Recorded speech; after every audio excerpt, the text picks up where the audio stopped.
X factor, because we want our return sample to help us learn more about the history of our solar system and life on Earth.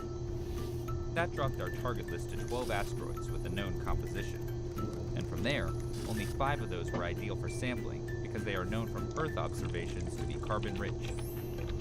This matters because a carbon-rich asteroid may contain organic molecules, volatiles, and amino acids that may have been the precursors to life on Earth. So, now it's decision time.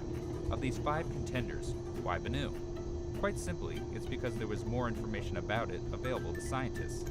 It was the only object of the 5 that had been observed with radar. This provided not just an accurate measurement of its size, dimensions, and shape, but also suggested it has a smooth surface with an ample amount of material to sample, and few large boulders to get in the way.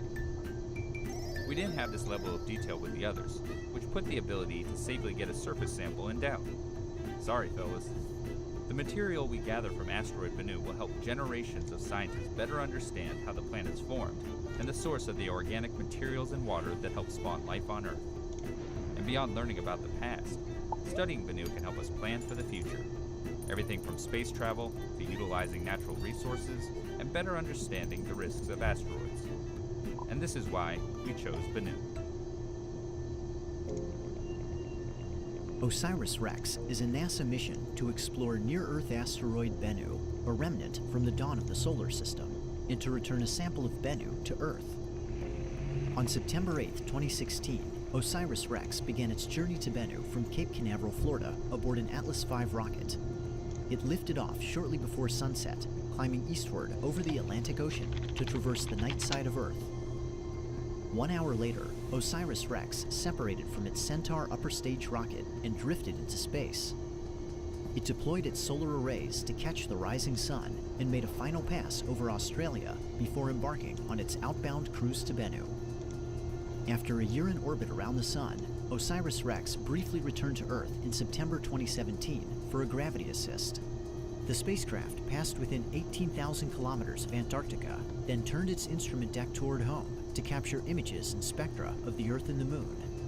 The gravity assist bent the trajectory of OSIRIS-REx by 6 degrees, matching the orbital tilt of Bennu and sending the spacecraft on a path to catch its target. Maybe turn this down a little bit. In August 2018, OSIRIS-REx began... So you'll need to let me know if my audio is okay or not, because I'm at work.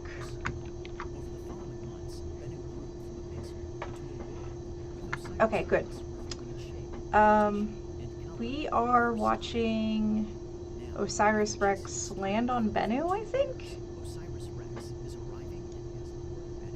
Yeah, we're arriving at asteroid Bennu. On December 3rd, it will fire its thrusters to match Bennu's velocity and begin its preliminary survey.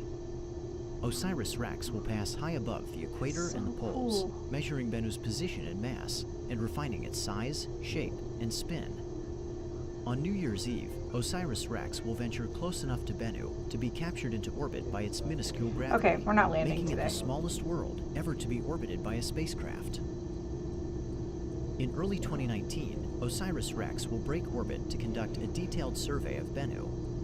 First, it will carry out a mapping campaign called the Baseball Diamond. By observing Bennu at different latitudes and times of day, OSIRIS-REx will capture stereo images and identify large rocks on the surface. So these images are totally going to be on CosmoQuest later, where you can circle the craters, mark the features, hooray! So I'm pretty excited. But yeah, so I guess we're officially arriving today. The NASA stream wasn't supposed to start for another like 6 minutes, but I popped it open and they had Bennu stuff. So we have Bennu stuff. Serve as the mission's safe home orbit until sample collection. During this phase, OSIRIS-REx will globally map Bennu.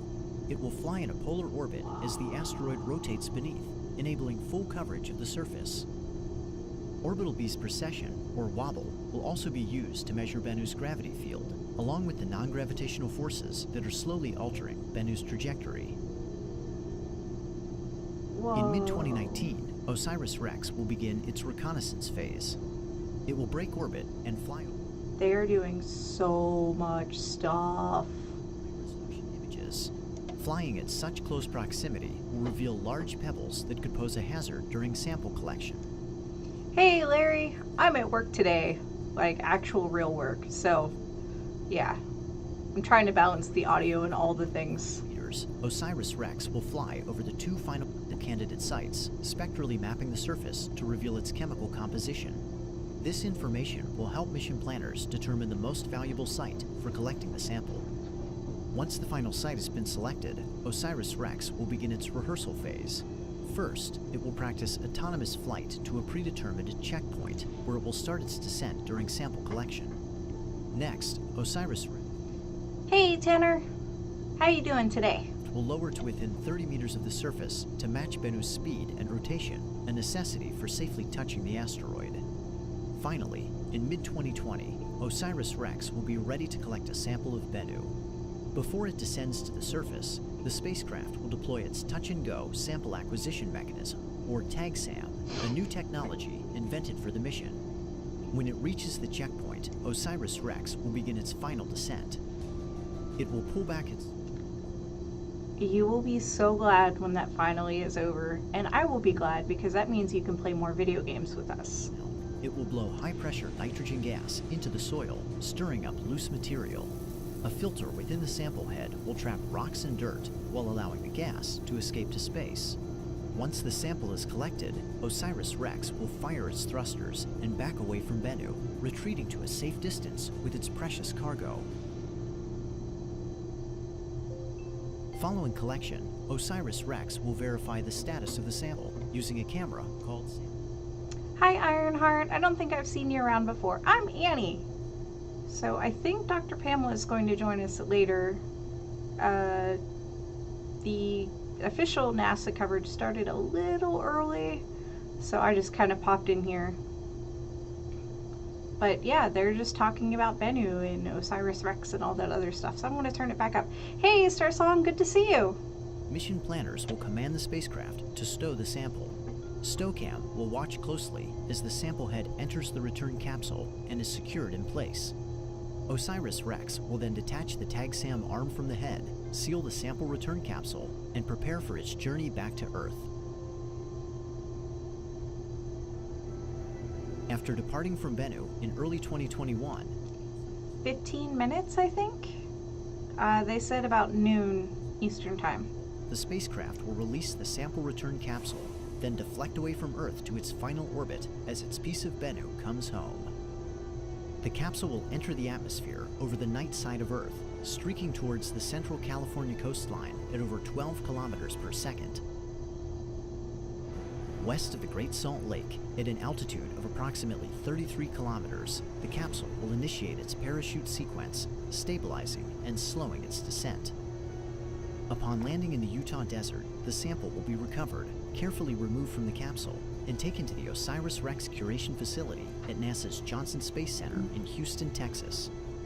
This pristine material from the early solar system will be studied for decades to come, providing clues to the formation of the planets, to the evolution of Earth, and to the ingredients that were present at the origins of life.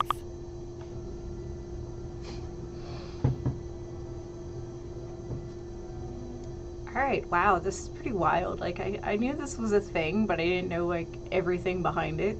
So I'm kind of glad we tuned in a bit early. Yeah.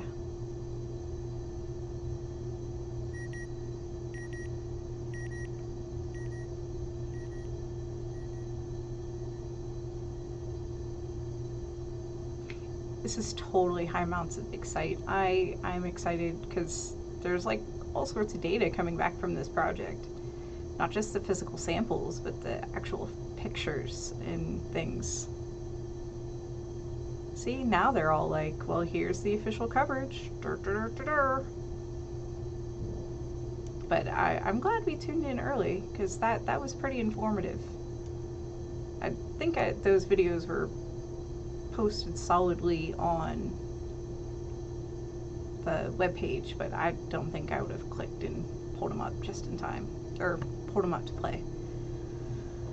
So, yeah.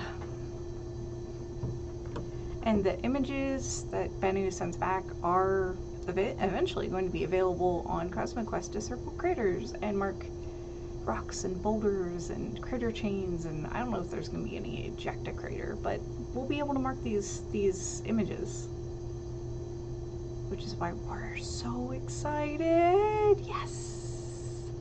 So, good stuff. So, I think Dr. Pamela is going to take over in a little bit.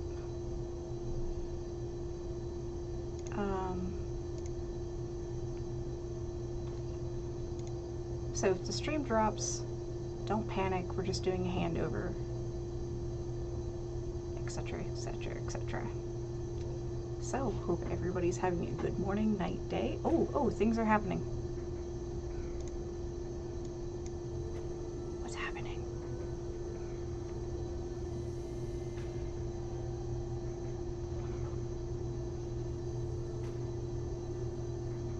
This must be the video of when it went up.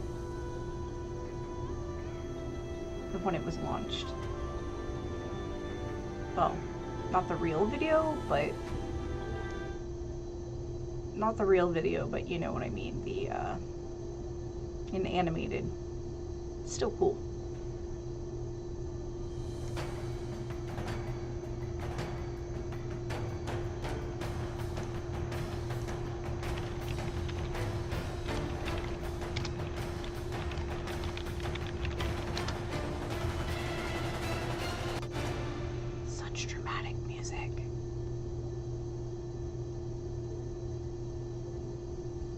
Center, and we are live here at Lockheed Martin in Pilsen, Colorado for a truly historic event. In just a few moments from now, NASA's OSIRIS-REx spacecraft is going to actually arrive at the asteroid Bennu. Now, it's been a 2-year journey to Bennu. The OSIRIS-REx mission is something that's a wonderful collaboration between government, academic, and industry partners. The science team is led by the University of Arizona, and the mission is managed by NASA's Goddard Space Flight Center. And Lockheed Martin, where we are right now, built the spacecraft and also does operations for the mission. Now, there are a couple of really wonderful, unique things about this mission. This is actually going to be, as you can see here on this wall, there's some wonderful mission milestones here. It's going to be the first U.S. mission to return a sample from an asteroid. And in fact, this is going to be the largest sample return since the Apollo program brought back the moon rocks. So it's going to be a really significant sample. There's a new innovative technique of flying alongside the asteroid and basically just tagging it with a touch and go maneuver that will actually hopefully get 1 kilogram to up to 2 kilograms of material from the asteroid. We're also going to be mapping. I was not expecting it to be that much. Incredible resolution. Think about this, 2-centimeter pixels. Bennu is about 0.5 kilometer across, the size of a mountain. We're going to be mapping this entirely new, unexplored area of the solar system. There also are some wonderful maneuvers. Bennu is going to be the smallest object ever orbited by a spacecraft. That means there are lots of maneuvers you need to do to orbit something that doesn't have very much gravity. So there are a lot of really innovative techniques that we're going to be doing with OSIRIS-REx. So it's been a relatively long journey, as I mentioned, about 2 years to get out to this asteroid. So to give you a sense of a little bit of the mission timeline, OSIRIS-REx was launched on September 8th, 2016. And one of the first things we did was we did a flyby of the Earth to boost us into the right orbit to encounter the asteroid. So you see that here. We were also able to test our cameras and take a wonderful picture of the Earth as well. Today we arrive at the asteroid, and we begin a 1.5-year program to scan and study the asteroid, eventually finding a location in the summer of 2020 to touch down and acquire the sample. The sample, once acquired, is going to be put into a canister, and it's actually going to be returned to Earth. You see here Tag Sam putting the sample into this canister, and then in the year 2023, September 24th, this will parachute through and actually land on the Utah desert. So what we're going to do now is actually go into the mission support area here at Lockheed Martin. Lockheed Martin is currently doing operations for 8 different missions, including the InSight mission, which you know successfully landed on Mars about a week ago. So we're going to be meeting some of the scientists and engineers here that are involved in this really, really exciting event. And we want to make sure that you're along with us too. So if you want to send us questions, there'll be a couple times during the broadcast that we can actually answer questions from our audience. Send the questions, use the hashtag AskNASA. Or if you're joining us on Facebook, put your questions down in the comments section, and we'll actually look for the questions there, and we'll get to as many of them as we can. So as a scientist, one of the things that I really have to say is that I am really, really excited to retrieve this sample from the asteroid Bennu. Asteroids are a remnant of the early solar system. About 4.5 billion years ago, when our solar system was forming, smaller objects were coming together to form the planets that we know today. And the wonderful thing about asteroids is that they are largely unaltered from this time. Rocks here on Earth have been melted, they've been modified, and they've been changed since they were first formed billions of years ago. With asteroids, you have a time capsule. You have a pristine sample of what the solar system was like billions of years ago. And that's why for scientists, this sample is going to be far more precious than even gold. So asteroids like Bennu are actually rich in organic molecules, carbon, the sort of chemistry that we're built out of. And there's even some suggestions that the water in the oceans of Earth, and even the water that's in your body right now, originally came from asteroids that impacted the Earth long ago. So as a scientist, this is a really exciting moment as we actually encounter the asteroid.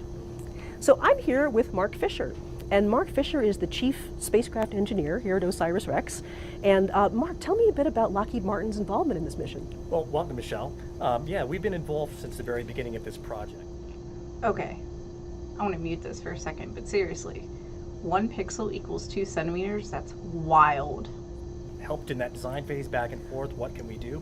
And then designed and built the spacecraft to accommodate all of those science requirements. And we actually see some of the footage back here about the spacecraft actually being built and tested here. That's exactly right. So right now they're going into an environments test where we simulate the environment of space in order to make sure that our spacecraft is going to perform as expected once we get it there. So tell me a bit about what's happening today, just a few moments from now. Yeah, so today is what we call arrival.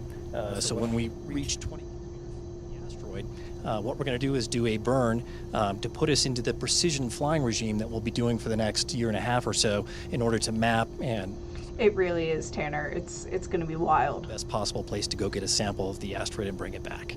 So that's what we're doing today. It's a 28-second burn, 23 centimeters per second change in velocity. It's really amazing. So, after this burn now, Lockheed Martin goes into operations. So there's sort of a change in what you're going to be doing. Right. So at launch, we actually make a transition. So we take some of very select people from our development team, because who best to fly the spacecraft rather than the people who designed and built it, and then we couple them with some of our operations people who really understand that part of it, and then we all work together. As you see, a lot of people. Okay, so Pamela's we're going to do the handoff really soon. They're talking now about the people and et cetera, et cetera. So, but yeah, rocks, craters, pebbles, boulders. Batteries, and they work in concert to allow us to maneuver around and do what we need to do as far as supplying the entire spacecraft with energy. Absolutely. Here we have the thermal. He's trending and making sure that we're safe as we move around. Space is a good environment for temperature. You get not only the cold that everyone's aware of, but also it gets very hot when you're in. They're having some audio problems, and I'm saving your ears. They're talking about how the hot side is hot and the cold side is cold. So I think their audio problems are over. Software, that's kind of the brains in the spacecraft. We've got fall protection. All of our spacecraft are able to take care of themselves. There's Dr. Pamela. All right, they're still having some audio and so they make themselves problems. safe until they can contact the ground. So or sometimes it just corrects the problem. We're gonna do handover. As Do we not move down panic. here, we The also stream see, will for drop example, for a second. the systems group. Now, the systems group has Oh a shoot, unique. there's so I'm gonna drop and Pamela's gonna pick up. So 1, 2, 3, see you later everybody.